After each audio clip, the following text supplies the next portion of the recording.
জাতীয়তাবাদী যুব দলের ৪৭তম প্রতিষ্ঠাবার্ষিকী উপলক্ষে বাংলাদেশ জাতীয়তাবাদী দল বিএনপির মনোনয়ন প্রত্যাশী নারায়ণগঞ্জ ১ আসন রূপগঞ্জ উপজেলা দিব্যু ভূঁইয়ার নির্দেশে ঢাকা সিলেট মহাসড়কে যুবদলের ঐতিহাসিক র্যালি বের হয়। র্যালিতে রূপগঞ্জ উপজেলা যুবদলের ভারপ্রাপ্ত আহ্বায়ক আমিনুল ইসলাম প্রিন্স বলেন, বিএনপির ভারপ্রাপ্ত চেয়ারম্যান তারেক রহমানের হাতকে শক্তিশালী করার লক্ষ্যে রূপগঞ্জ উপজেলা যুবদল দিনরাত পরিশ্রম করে যাচ্ছে একটি সুন্দর মাদকমুক্ত সন্ত্রাসমুক্ত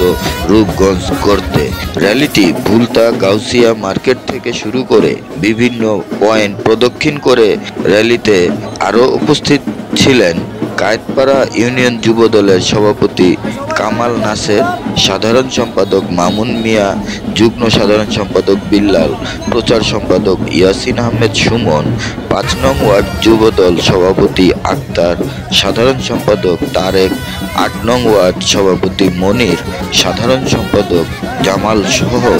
বিভিন্ন ওয়ার্ডের নেতাকর্মীরা উপস্থিত ছিলেন।